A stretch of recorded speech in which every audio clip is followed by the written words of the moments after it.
Bonjour à tous et bienvenue sur BD & Co.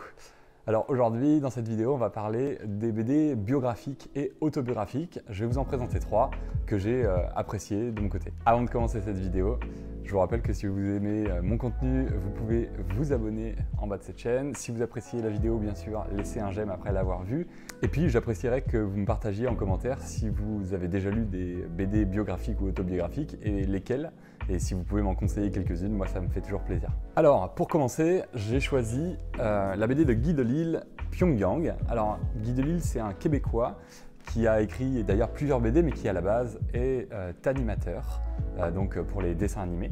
Et pour son travail, il a voyagé dans plusieurs pays. Il a travaillé notamment en Chine, dont il a créé une BD qui s'appelle Shenzhen, et ensuite en Corée du Nord, où il a créé du coup cette BD Pyongyang.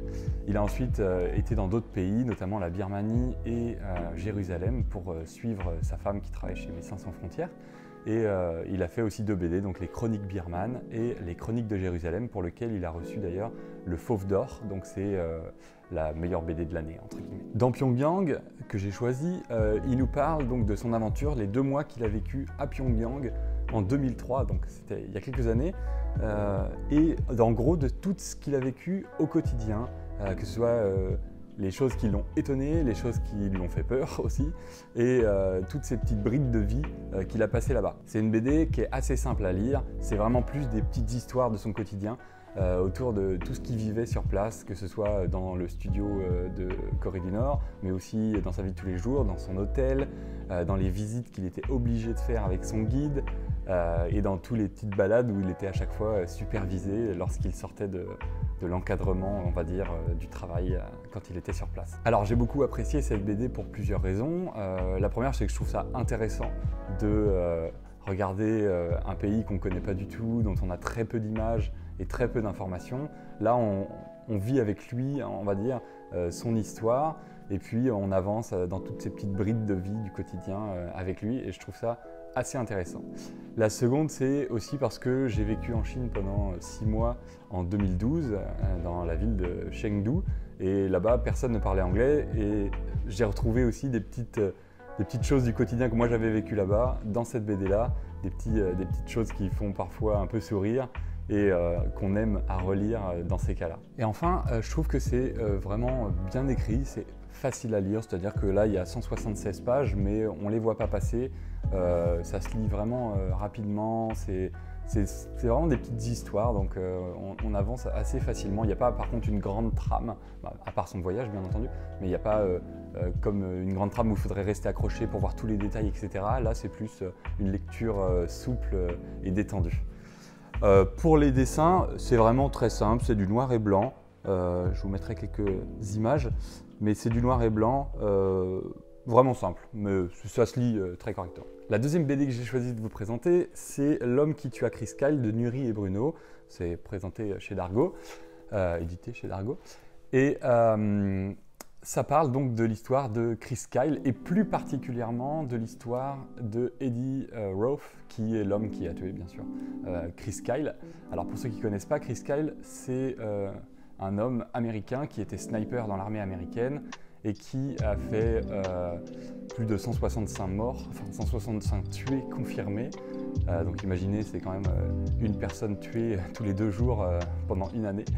Et donc qui est une légende américaine de l'armée américaine et qui a été tué. Et il y a un film qui a été fait sur lui qui s'appelle American Sniper et qui a été aussi très connu. Alors c'est une BD qui prend un tournant un petit peu différent et plus journalistique, puisqu'on va vraiment avoir une sorte de BD documentaire où on va avoir des informations sur Chris Kyle, mais aussi sur Eddie et aussi sur Chad Littlefield, qui est l'homme qui a été tué en fait en même temps que Chris Kyle, parce qu'il n'était pas seul au moment où il a été tué, comme on peut le voir dans le film d'ailleurs, où on a l'impression qu'il est seul.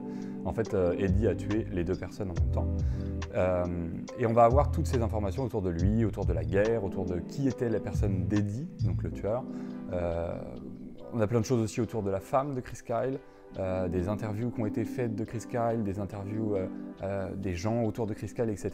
Donc c'est vraiment un travail journalistique et c'est vraiment assez intéressant d'avoir cette vision-là d'une histoire dont on avait juste l'unique vision du sniper américain qui avait tué beaucoup de gens. Alors personnellement, j'ai bien aimé ce côté recherche, on va dire, reportage autour de cette histoire.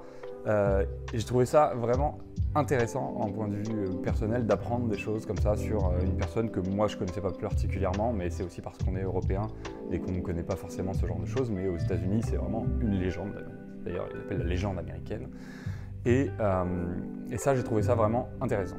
Par contre, il y a des petits points que j'ai trouvé un peu plus négatifs, c'est que justement, comme c'est écrit en mode reportage, eh ben, on n'est pas plongé dedans dans une lecture, on va dire, fanatique, où on va lire la BD tout d'une traite, etc.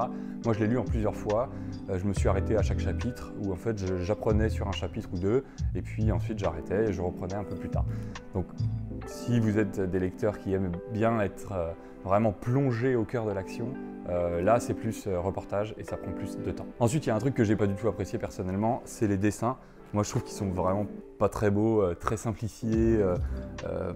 Ouais, c'est pas quelque chose que j'apprécie personnellement. Moi j'aime bien justement les beaux dessins, je vous en ai parlé dans plusieurs vidéos.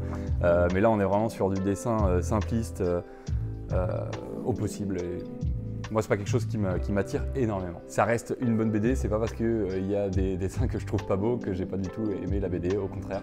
J'ai trouvé que c'était une bonne BD, c'est aussi pour ça que je la présente. En tout cas, si vous avez aimé le film, je vous conseille vraiment cette BD parce que ça permet aussi de s'ouvrir un petit peu à tout ce qu'il y a autour de cette personne et non pas juste le côté légende, comme je disais tout à l'heure. Enfin, pour la troisième BD que je vous présente, j'ai choisi One of Those Days de Yehuda Devir et Maya Devir et personnellement, c'est un petit coup de cœur que j'ai eu pour cette BD. Alors l'histoire de cette BD, il est un peu différente des BD classiques puisque en fait, c'est Yehuda qui a commencé à dessiner des petites parties de sa vie avec Maya, d'abord pour son blog, et puis Maya, qui est directrice artistique, a commencé à trouver ça marrant et l'a aidé à faire tout ce qui est character design, etc.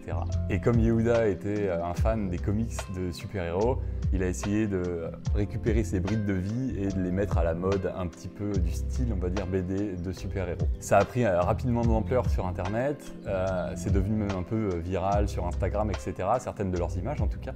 Et puis du coup, ils se sont dit, vas-y, on continue, on fait d'autres brides de notre vie, d'autres brides du quotidien. Et ils ont fait plusieurs dessins et enfin, ils les ont rassemblés dans un recueil qui est ce One of Those Days. Alors j'ai apprécié particulièrement la simplicité de cette BD puisque, comme vous le voyez, en fait, chaque page est vraiment très simple. On a le sketch qu'ils ont fait d'abord en noir et blanc, le numéro de page, le titre, et puis ensuite l'image finale qu'ils ont produit, on va dire. Et c'est toutes les pages comme ça, donc c'est vraiment très simple, c'est par contre très joli. Moi j'aime beaucoup le dessin en style comics comme ça, c'est vraiment très sympa.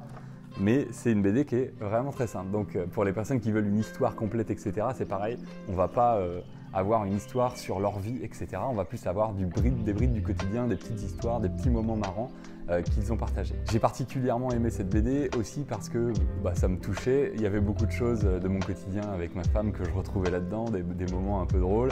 Et d'ailleurs, c'est une BD que j'ai fait lire à ma femme et je l'entendais rire énormément et revenir me voir en disant « Oh regarde, c'est exactement nous, c'est exactement nous !» Et c'est exactement ça qui fait sourire dans la BD parce qu'on se retrouve énormément dans ces deux personnes. C'est une BD qui est vraiment rafraîchissante, qui se lit facilement et franchement, ça m'arrive énormément de retourner, feuilleter un peu les pages, regarder quelques images, me dire « Mais oui, ça c'est vraiment moi, ou alors ça c'est vraiment ma femme !» Et c'est vraiment agréable à lire. Je le conseille à tous les couples d'ailleurs, même si vous avez des femmes qui ne lisent pas de BD. Personnellement, la mienne ne lit pas du tout de BD. C'est la première qu'elle a lue réellement en entier. Et je pense que c'est aussi une bonne approche de la BD parce que c'est quelque chose d'un peu nouveau, c'est New Age. Toutes les générations peuvent se retrouver dans les histoires qui sont relatées dans cette BD. Par contre, il y a un petit attention, c'est juste que la BD est en anglais. J'ai pas trouvé de version française, en tout cas personnellement. Moi, ça me dérange pas, mais je sais qu'il y a certaines personnes que ça peut un petit peu rebuter.